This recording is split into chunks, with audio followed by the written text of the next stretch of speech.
Welcome to the Diverse Minds podcast, where we give you the tips, tools, and techniques you need to be a mentally healthy and inclusive leader.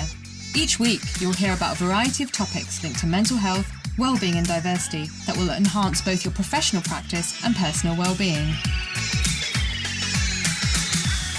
Welcome to the 197th episode of the award-winning Diverse Minds podcast, and welcome to June. And to kick off this month, we're talking about building your personal brand. So before you carry on with today's show, I just wanted to ask, have you watched my TEDx talk about the connection between culture, race, and mental health? Well, it's now live, and it's something you can watch in your break as it's just 12 minutes long. The link is in the show notes, and I'll also give it to you here. It's bit.ly/TEDx WOLVES, that's TEDx Wolves LO. And I really hope you enjoy it because it was a labor of love. And if you enjoyed it, please leave a positive comment on YouTube, share and like. So why am I talking about building your personal brand today with a particular focus on leveraging your culture? I did a talk for Hertfordshire University at the end of April for their BAME network, which was well received. And we talked about what is a brand and how to create it. And a few people couldn't make it. So I said, you know what, let me do a podcast for you. So they've been waiting kindly and patiently because of the podcast programming. But if you're interested in something similar, me delivering a talk, me working with your staff network, then please do get in touch with me. So first of all, let's define this word of, what is a personal brand? Why do we need to care about it? What is it all about? So personal brand is, and I've got the definition from personalbrand.com and /definition because I am not a marketing expert, but a personal brand is a widely recognized perception or impression of an individual based on their experience, expertise, competencies, actions, and or achievements within a community, industry, or a sector at large. So it can be within your workplace. It can also be outside of your workplace. And I'm thinking of people who have taken time off to do any dependent care, childcare, elder care. And you might think, I don't feel like I have a brand. I've just been doing this. So it might be that you want to build up your skills within the community, volunteering, doing something to warm you up, if you like, before you get back into a workplace, if indeed you decide to do that. So that's a personal brand. So what about personal branding then? So that's the conscious and intentional effort to create and influence public perception of an individual by positioning them as an authority in their industry, thus elevating their credibility and differentiating them from the competition, which will ultimately advance their career, widen their circle of influence, and have a larger impact.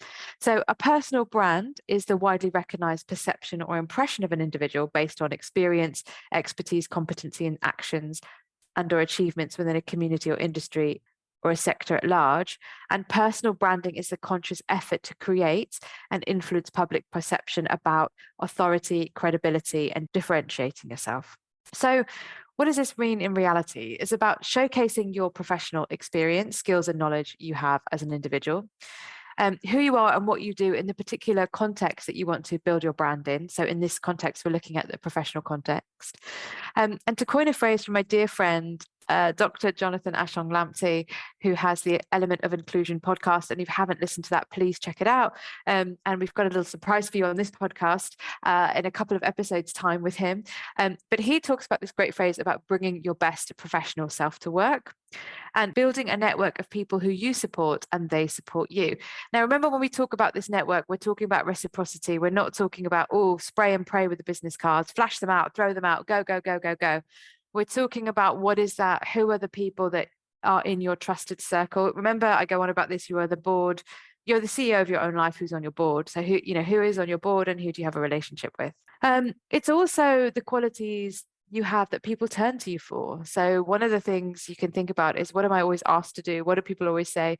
Oh, you're so good at this. Is it, planning the parties for your community, family, friends? Is it, oh, I can't get this spreadsheet to work. I don't know how to do this pivot table. Oh, you're brilliant at this. Can you help me? Even though it might not be your job to do pivot tables. How do people see you at work? Do they see you? Do you know even? So how do you think people see you at work, and how do people see you at work, and what's the gap, and how do you know? So sometimes 360-degree feedback can bridge that gap. It's also maybe what people say about you when you aren't in the room. So, they are known for their leadership qualities. They're really easy to communicate with. Oh, whenever I'm having a bad day, I just know if I see their face, they lift me up.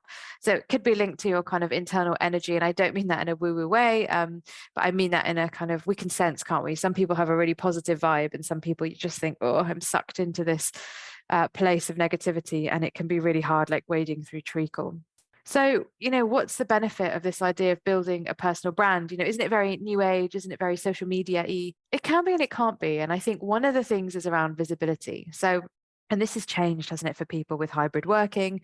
And I know from speaking to many people from the global majority diaspora, Black communities and groups, that actually working at home has been really great because we haven't had to navigate the subtle everyday racism and politics in the workplace. But it's maybe being much more strategic about how visible you are in person, meetings, emails, etc. And also what works with you and your values and your work life. So I'm not saying to anyone you should do this in a way that makes your life difficult, because I think that you obviously have to look after your mental health and well-being first. Performance, producing work and results to a standard that you're happy with. So it's not just about doing it for a promotion, which is important often, but it's also about doing it for you, that you're happy with. Acknowledgement, who knows about your work and how would you like this to happen, and a chance for opportunities. So those are some of the benefits. And why should you do it then? So if you want to take on the strategic way of building a personal brand, it can really help you stand out. People can become aware of the unique, for businesses, we talk about unique selling points, but I think it's like your unique person perspective that you have.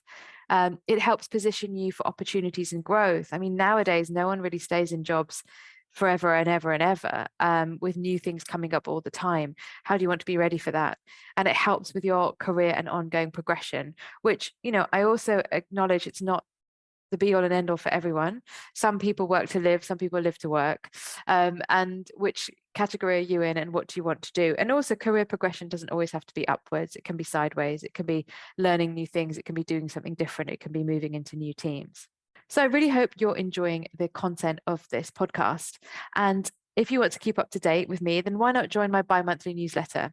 When you join, you'll receive a free copy of my ebook, The Mentally Healthy Leading Manager. And the link to join that mailing list is bit.ly/DMMCHSU. And the link, of course, is in the show notes. Okay, so what I'd like you to do now is just think about maybe people behind brands that you love. So maybe you want to think about a food brand, a toiletry brand, a music brand, whatever that brand is. Think about the big key names behind that brand. Now, it could be someone that features in the advertising. It could be the CEO or the founder. It could be a person that works there that's got a really good profile that you follow on LinkedIn. It doesn't really matter which element of the person, but think about the key people and what do you think about them? So maybe you know them, maybe you don't, but what is it that you think about them? What makes you drawn to them, and the brand they represent? How do they represent that brand, and how do they do it well? And additionally, you might like to think about the 3 words that come into your mind when you think about that person. So I would say pick a couple of brands, think about a key person, whether it's an employee or an advertising agent, which is a bit different. What do you think about them and the brand they represent, and the 3 words that come into mind? And you could use those 3 words to think about them and the brand they represent. Okay. Obviously feel free to pause this podcast or, replay it if you want to hear again. So then how does this relate to you and personal brand and the personal branding exercise, that conscious effort? It's to think about, well, where am I now? So how do I know where I am now?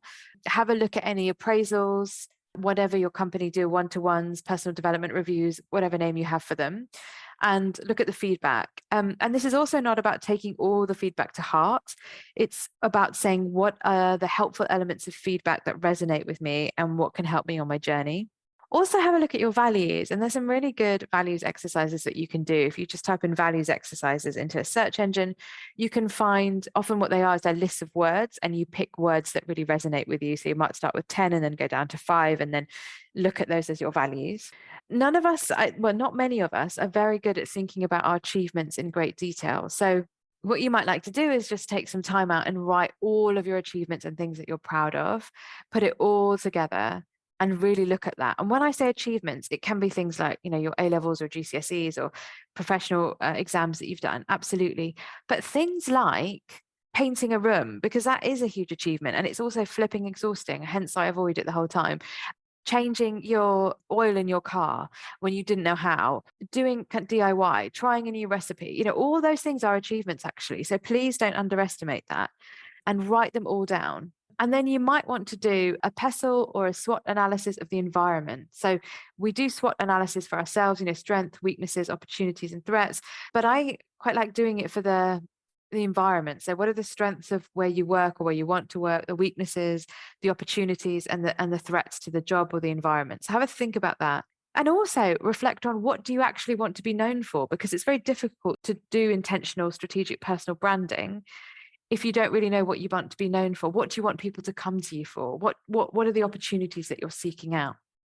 So really useful to think about those things before you start the journey. And some other key questions. So who knows you? And also, are you happy with who knows you? So that could be job titles, that could be people in the community. How are you positioned in your organization? And this can go beyond your job role. So you've got your job role and you might be able to draw an organogram, but how are you actually positioned in your organization? And going back to that point about reciprocity, networks, etc. How are you perceived? And maybe you don't care about that. So how are you perceived? Does it matter? Do you care? Might you want to tweak some of that perception? And that's really important to not blur it with self-esteem, self-worth, and self-confidence. And don't forget, there's a podcast on that, podcast episode 76, self-love and self-esteem. What does it all mean? There's a podcast episode also on assertiveness and self-care, and that is podcast episode number 57 if you want to check those out. So this is not to say that we rely on people's opinions, but it might be interesting and useful to know how we might be perceived. And also, what differentiates you? What's your, as another colleague said to me recently, what's your special sauce?